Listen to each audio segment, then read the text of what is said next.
उस रात जेल में शिवाय बिल्कुल भी सो नहीं सका। उसे वो रात एक जन्म जैसी लग रही थी। तुम्हारा पति नाकारा है, मैं नहीं। कितने पैसे चाहिए तुम्हें? 1 करोड़, 2 करोड़, 10 करोड़ मैं दूंगा, लेकिन मेरी एक शर्त है। अगर तुम्हें 2 करोड़ चाहिए तो तुम्हें मेरे साथ, और अगर 10 करोड़ चाहिए तो खुद को मेरे हवाले करना होगा। लेकिन देव अपनी बात पूरी कर पाता उससे पहले ही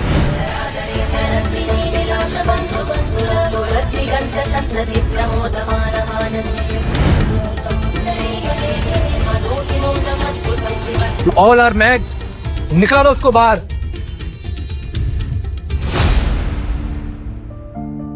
शिवाय नंदिनी से बेइंतहा मोहब्बत करता था। वह उसका बचपन का प्यार थी। आज उनकी शादी को 3 साल हो चुके थे, लेकिन उसकी साधारण जिंदगी के कारण नंदिनी उससे बेहिसाब नफरत करती थी।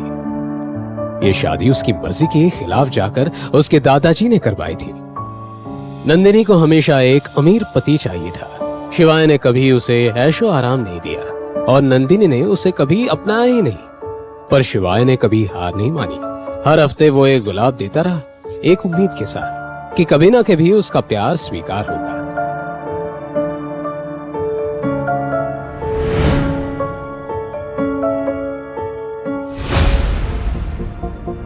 Hi Nandini. Oh, hi Riya. Wow, you are looking so pretty.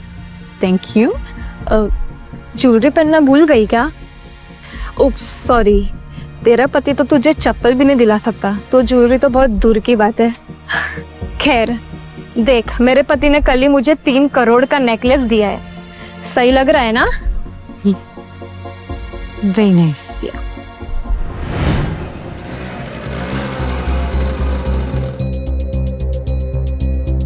Major शिवाय, फाइनली आप हमें मिल गए। हम आपको 3 साल से पागलों की तरह ढूंढ रहे थे। हमें आपकी जरूरत है, आप लौट आइए। ये सही वक्त नहीं है। फिलहाल मेरे लिए मेरी शादी बचाना ज्यादा जरूरी है। चले जाओ तुम।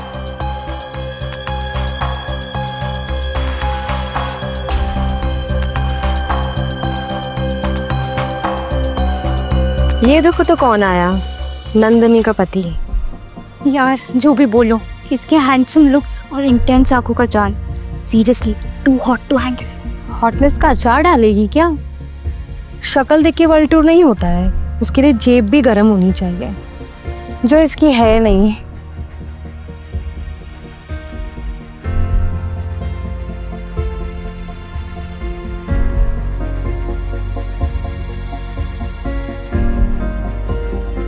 नंदिनी,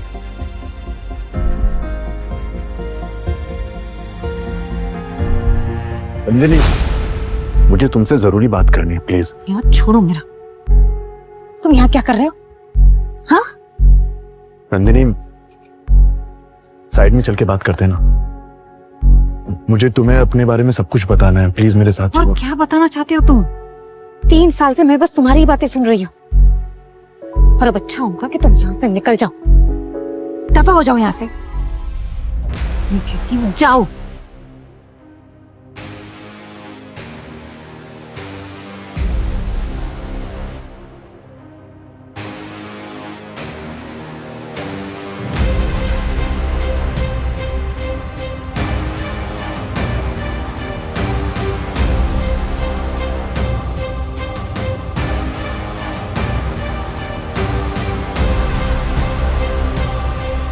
नंदिनी, नंदिनी, बस आखिरी बार मेरी बात सुनो प्लीज। मैं तुम्हें सब कुछ साफ साफ बताना चाहता हूं। मेरी बात को समझने की कोशिश करो।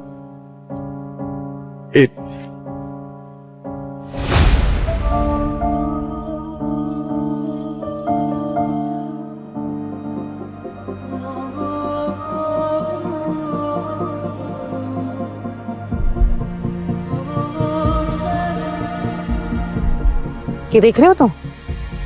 ठीक से देखो, अपनी आंखें खोल के देखो। तुम्हारी औकात यहीं तक की है। अब अपना ये मुंह उठाओ और निकलो यहाँ से। किस बात का इतना बवाल मचा रहा है तू? नन्ही में भी रिलैक्स, तुम्हारा पति नाकारा है, मैं नहीं। कितने पैसे चाहिए तुम्हें? 1 करोड़, 2 करोड़, 10 करोड़, मैं दूंगा। क्या तुम मेरी मदद करोगे? ऑब्वियसली, मैं तुम्हारा दोस्त हूं, लेकिन मेरी एक शर्त है। अगर तुम्हें 2 करोड़ चाहिए तो तुम्हें मेरे साथ, और अगर 10 करोड़ चाहिए तो खुद को मेरे हवाले करना होगा। लेकिन देव अपनी बात पूरी कर पाता उससे पहले ही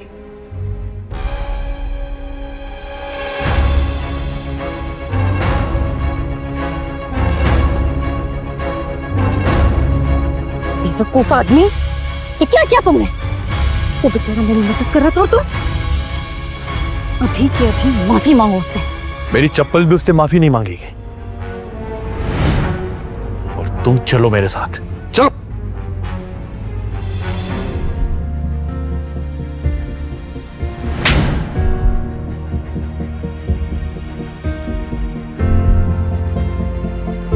शिवाय सिर्फ नंदिनी को देख रहा था। यकीन नहीं हो रहा था कि 3 साल से जिस लड़के के लिए वो जी रहा था वो इतनी लालची और एहसान फरामोश निकलेगी। ये 12 साल पुरानी नंदिनी नहीं हो सकती। इतनी मासूम और साफ दिल वाली लड़की इतनी घटिया कब बन गई? या शिवाय माहेश्वरी कौन है? मैं हूं शिवाय।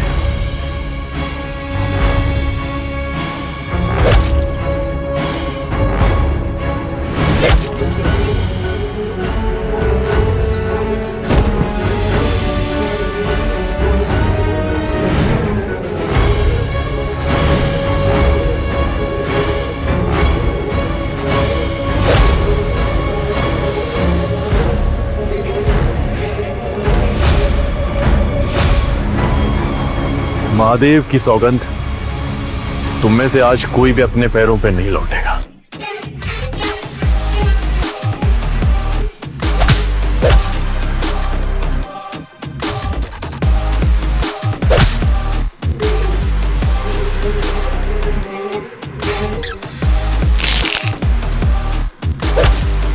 एक साथ बॉडीगार्ड्स को मारना मजाक नहीं था। सबको लगा शिवाय पागल हो गया है। 20 सेकंड के अंदर शिवाय ने सबको जमीन पर पटक दिया। थोड़ी चोट उसको भी आई, पर वो फौलाद की तरह खड़ा था। देव की बुलाई हुई पुलिस आ गई। नंदिनी कुछ कह पाती उससे पहले पुलिस शिवाय को उसके घुटनों पर ले आई। उसकी पूरी दुनिया आज उजड़ चुकी थी। उसके बचपन के प्यार ने उसका दिल, यकीन और गुरूर सब तोड़कर रख दिया था। उसके जहन में एक ही सवाल गूंज रहा था, क्या ये वही नंदिनी थी जिससे वो 12 साल से प्यार करता था? आज पहली बार नंदिनी ने शिवाय को अपने ही नजरों में गिरा दिया था। क्या यही होता है एक तरफे प्यार का अंजाम?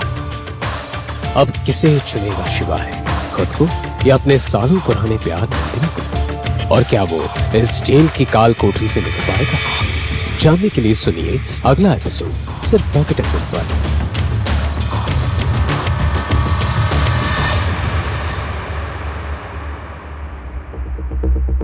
दूसरी तरफ आधी रात को नंदिनी अपने घर पहुंची और गुस्से में तमतमाते हुए रेखा के कमरे का दरवाजा जोर जोर से नॉक करने लगी। मॉम, दरवाजा खोलो, यहाँ मेरी नींद उड़ी हुई है और अब चैन की नींद कैसे सो रही है? क्या बेटा, इतनी रात को चीख क्यों रही है? और तू तो पार्टी के लिए गई थी ना, किसी से पैसों की मदद हुई क्या? मदद तो बहुत दूर की बात है। मुझे उस निकम्मे पति ने वहां सबके सामने तमाशा कर दिया और अब कोई भी मेरी मदद नहीं करना चाहता। सबके सब मुंह मोड़ के चले गए। नंदिनी ने अपनी माँ को क्लब में घटी पूरी घटना बताई। ये सब वो तेरे दादाजी बुढ़े की वजह से हुआ है। उसने ही तेरी शादी शिवाय से करवा दी जबरदस्ती। अगर उस वक्त मैं रोक लेती ना, तब ये नौबत नहीं आती। मोहम, बस बहुत हो चुका। मैं उस शिवाय के साथ एक छत के नीचे नहीं रह सकती। मुझे उससे डिवोर्स चाहिए। पर बेटा, कैसे देंगे डिवोर्स? तुझे याद है वो बुढ़े की अग्रीमेंट? उसमें साफ साफ लिखा है, अगर तूने शिवाय को डिवोर्स दिया तो बजाज फैमिली की आधी प्रॉपर्टी उसे दी जाएगी। और वो नाकारा शिवाय ये तो चाहता है कि उसकी खाली जेब भर जाए हमारे पैसों से। नहीं मोहम, यही सही मौका है। मैं जानती हूँ कि मैं क्या कर रही हूँ। आप बस मुझ पे भरोसा रखिए। ये कहकर नंदिनी के चेहरे पर एक बेहद शातिर मुस्कान आ गई। शिवाय अपने प्यार और अपने आत्मसम्मान के बीच उलझा था।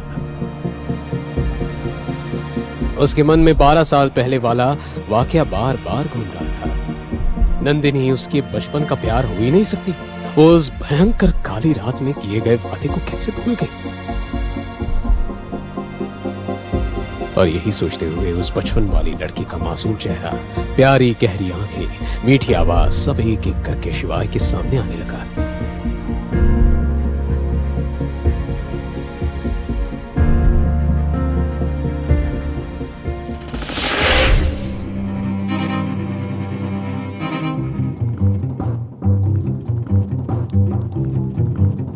अगर नंदिनी मेरे बचपन का प्यार थे तो मैं उसे जाने कैसे दे सकता हूं। घुट घुट के तो मैं फिर भी जी सकता हूं, लेकिन नंदिनी के बिना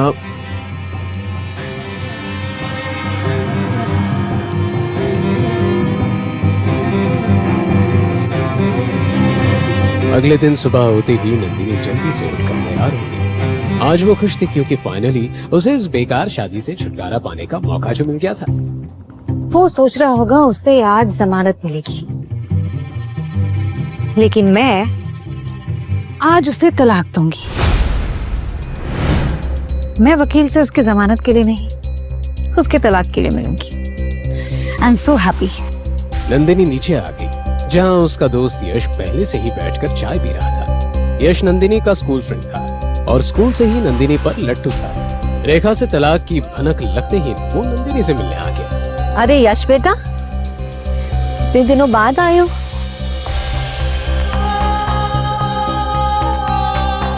तो नंदिनी आई।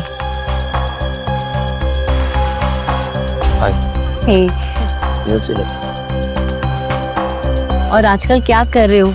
इतनी महंगी गाड़ी खरीदी? जी आंटी, एक्चुअली मुझे प्रमोशन मिल चुका है। फिलहाल 5 करोड़ का पैकेज है मेरा। वाह जी। बेटा, तुम कितने जिम्मेदार और काबिल हो। और ये शिवाय हमारे परिवार के लिए कलंक है। तुम्हें एक सच बात बताऊं, आज तक नंदिनी और शिवाय एक बिस्तर पे सोए भी नहीं है। क्या बात कर रहे हो?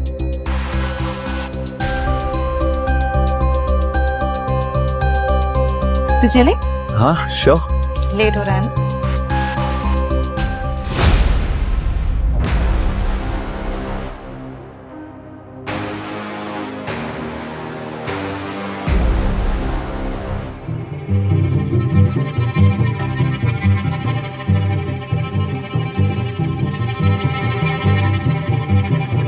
देव साहब कैसे याद किए इस मामूली इंस्पेक्टर को? इंस्पेक्टर साहब, आपसे एक छोटा सा काम था।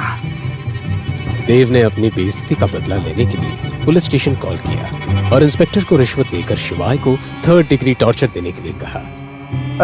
1 मिनट पाटिल, वो जो 3 नंबर वाले में हीरो है ना, उसके कपड़े उतार। उसकी आज गर्मी है ना, मैं निकालूंगा। हाँ देव साहब, काम हो जाएगा।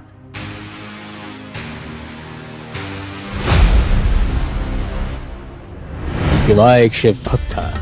जब भी वो जीवन में किसी दो राह पर खड़ा होता तब वो महाकाल को पुकारता। आज भी जब वो कोने में अपनी आंखें बंद करके ओम नमः शिवाय का जाप कर रहा था कि तभी वो हवलदार शिवाय के पास गए।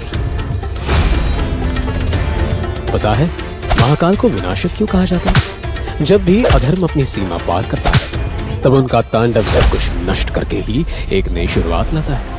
अब पूरी दुनिया देखेगी शिवाय का तांडव।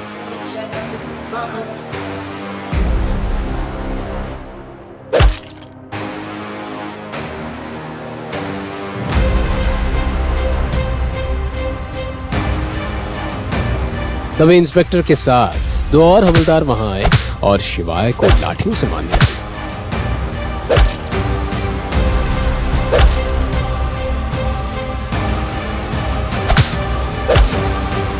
पाटिल, बांध दे इसको ऊपर।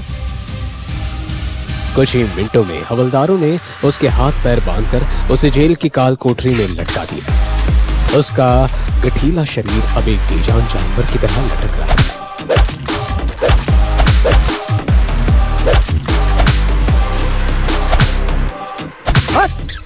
मार पाटिल।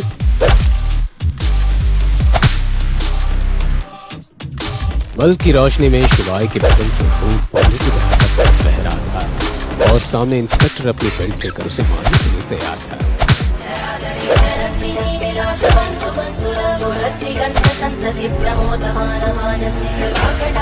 हवलदारों की इस हरकत को देखकर शिवाय एकदम शांत हो गया, पर यह एक बड़े तूफान के पहले वाली शांति थी।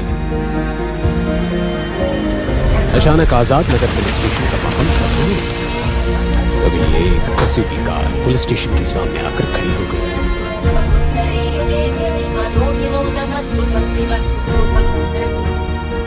उनमें से एक ऑफिसर कैप्टन सरताज शिवाय को ऐसे देखकर चौंक गया और हड़बड़ाते हुए बोला, ये क्या किया तुम लोगों ने? You all are mad. निकालो उसको बाहर। ये सब क्या तमाशा लगा रखा है? पहले मुझे ये बताओ कि हमें डरा के क्या अपने रौब दिखाना चाहते हो? तुम्हें पता भी है शिवम महेश्वरी है कौन? आज से 3 साल पहले इस शहर को बचाने वाले मसीहा है वो। एक साथ 735 आतंकियों को मारने वाला योद्धा है वो, और इंडिया के सबसे बड़े सीक्रेट एजेंसी का चीफ है वो मेजर शिवा है। सुनो इंस्पेक्टर, ये बात अपने तक ही रखना।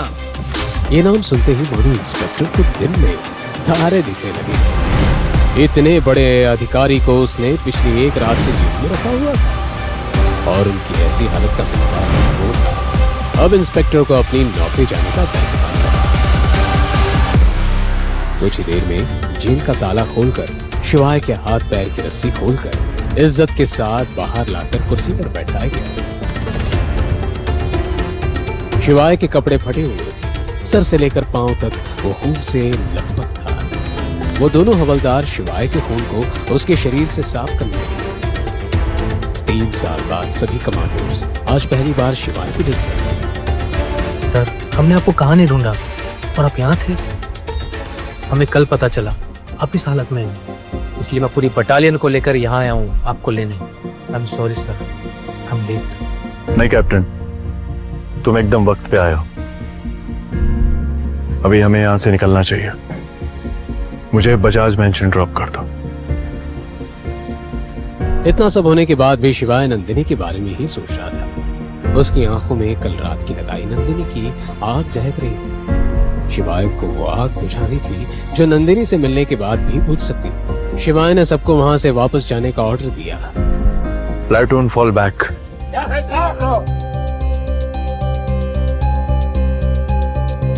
शिवाय पुलिस स्टेशन से निकला और जल्दी से गाड़ी में बैठ गया। सारे कमांडोज भी उसके पीछे भागकर गाड़ी में बैठ गए।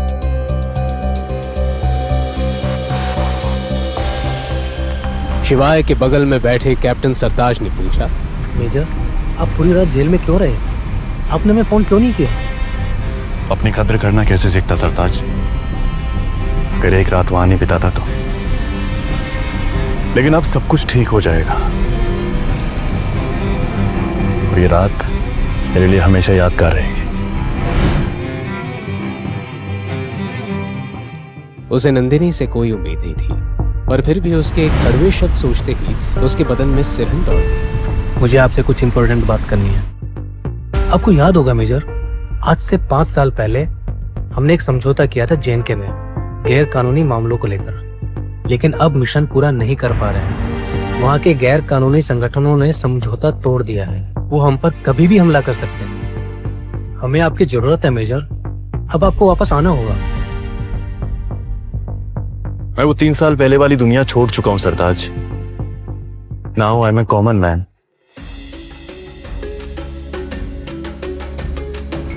उधर नंदिनी घर से निकलकर पुलिस स्टेशन के लिए यश के साथ निकली गई कि उसके घर के सामने एसयूवी कार आ गई। आगे खड़ी कार का दरवाजा खुला और गाड़ी से शिवाय को उतरते देख नंदिनी और यश हैरान रह गए। इस वक्त शिवाय की आंखों में अंगारे जल रहे थे। नंदिनी, 12 साल पहले सेंट्रल स्ट्रीट पे जो हादसा हुआ था, क्या वो तुम्हें याद नहीं है? वो किडनैपिंग, वो बर्थडे, कुछ भी याद नहीं है तुम्हें? तुम पागल हो गए हो कि उस दिन मार खा के तुम्हारे दिमाग पे भी चोट लगी है? और तुम बाहर कैसे? किसने करवाई तुम्हारी बेल? हाँ, क्यों, क्या, कैसे? इस बारे में मुझे तुमसे कोई बात नहीं करनी है। जिंदगी ने मुझे बहुत बड़ा सबक सिखाया नंदिनी, और अगर कल तुम मेरी इंसल्ट नहीं करती ना, उस तरह से मिसबिहेव नहीं करती ना, तो शायद मैं अपनी कद्र करना भी नहीं सीख पाता। तुम्हारा दिमाग खराब हो गया है? आज जो ये तुम्हारी हालत है ना, वो सिर्फ और सिर्फ तुम्हारी वजह से है, मेरी वजह से नहीं। मैं तो तुम पर एहसान करने वाली थी, तुम्हें जेल से छुड़ा करो तुम वो की।